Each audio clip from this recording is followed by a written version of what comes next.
Hi friends, எப்படி இருக்கீங்க? நம்ம இந்த வீடியோவில் ஐஆர்டிசியில் ஆட்டோ அப்கிரேடேஷன்னா என்ன, அதை பற்றி டீட்டெயில்ஸை பார்க்கலாம். அதுக்கு முன்னாடி இந்த வீடியோவை ஸ்பான்சர் பண்ணுறது யாருன்னா பை மோட் ஷாப்பிங். இவங்கள்ட்ட தரமான கிராசரிஸ் குறைந்த விலையில் ஆன்லைன் மூலமாக ஷாப்பிங் பண்ணிகிட்ருக்காங்க.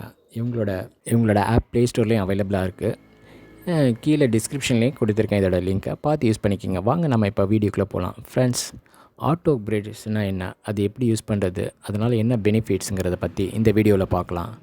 ஆட்டோ அப்கிரேடேஷன் நம்ம டிக்கெட் புக் பண்ணும்போது ஒரு ப்ரிஃபரன்ஸ் கேட்கும், அதாவது ஒரு சாய்ஸ். அந்த இதில் நம்ம கன்சிடர் அஸ் ஏ ஆட்டோ அப்கிரேடேஷனுங்கிறத செக் பாக்ஸை கிளிக் பண்ணியிருந்தோம்னா நமக்கு சில பெனிஃபிட்ஸ் இருக்குது.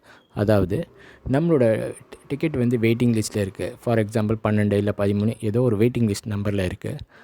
ஆனால் இந்த சாய்ஸை கிளிக் பண்ணியிருந்தோம்னா சப்போஸ் அந்த ட்ரெயினில் ஏசி, தேர்ட் ஏசியோ, செகண்ட் ஏசியோ, ஃபஸ்ட் ஏசியோ அவைலபிளாக இருந்துச்சுன்னா நமக்கு அதாவது சார்ட் ப்ரிப்பேர் பண்ண வர கடைசி வர நான் யாருக்கும் கொடுக்காமல் இருந்தாங்கன்னா அவைலபிளாக இருந்துச்சுன்னா நம்மளோட டிக்கெட்டை ஏசிக்கு சேஞ்ச் பண்ணி கொடுத்துருவாங்க. இது எந்த காஸ்ட்டும் நமக்கு கட்ட வேண்டிய தேவையில்லை, அதிக பணம் தேவையில்லை. நம்ம எந்த பணம் கட்டியிருக்கோமோ அதே இதில் ஃப்ரீயாகவே நம்ம எல்லா பெனிஃபிட்டும், அதாவது ஏசியோட என்ன பெனிஃபிட் நமக்கு ஃப்ரீ ஆஃப் காஸ்ட்லேயே நம்ம பண்ணி கொடுத்துருவாங்க.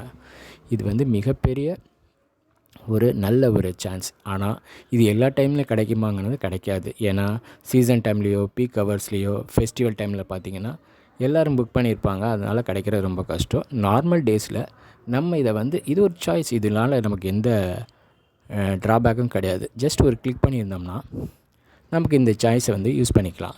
இது வெயிட்டிங் லிஸ்ட்டுக்கு மட்டும்தானா? இல்லை, கன்ஃபார்ம் டிக்கெட்டுக்கும் நம்ம யூஸ் பண்ணிக்கலாம். நம்ம கொடுத்துருந்தோம்னா சப்போஸ் அவைலபிளாக இருந்துச்சுன்னா வேறு யாருக்காவது வெயிட்டிங் லிஸ்ட்டில் உள்ள ஆளுங்களுக்கு நம்ம இடத்த கொடுத்துட்டு நமக்கு ஏசியில் எதையாவது கொடுத்துருவாங்க. தேடி, அதாவது அவைலபிள் எங்கெங்கே இருக்கோ அந்த இதில் கொடுத்துருவாங்க. இதுக்கு நம்ம எந்த பணம் தேவையில்லை, நம்ம பண்ணிக்கலாம்.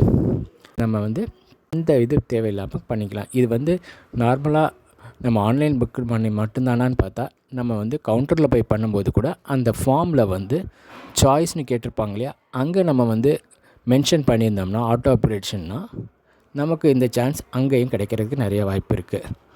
ஆனால் எல்லா நேரத்திலும் கிடைக்கிறதுன்னு சொல்ல முடியாது.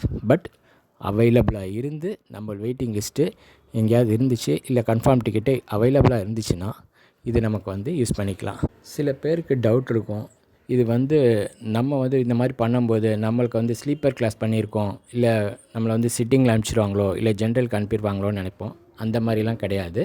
இது ஸ்லீப்பர் புக் பண்ணியிருந்தோம்னா நமக்கு தேர்ட் ஏசியோ, செகண்ட் ஏசியோ, ஃபஸ்ட் ஏசியோ, ஒரு வேளை தேர்ட் ஏசி புக் பண்ணியிருந்தோம்னா இதுக்கு அப்கிரேடேஷனாக செகண்ட் ஏசியோ, ஃபஸ்ட் ஏசியோ தான் கொடுப்பாங்க ஒழிய அதுக்கு கீழே இதை கொடுக்க மாட்டாங்க. தைரியமாக இதை கிளிக் பண்ணி நம்ம யூஸ் பண்ணிக்கலாம். இந்த வீடியோ உங்களுக்கு ரொம்ப பிடிச்சிருக்குன்னு நினைக்கிறேன். பிடிச்சிருந்தால் லைக் பண்ணுங்கள், ஷேர் பண்ணுங்கள் அண்ட் சப்ஸ்கிரைப் பண்ணுங்கள். தேங்க்யூ.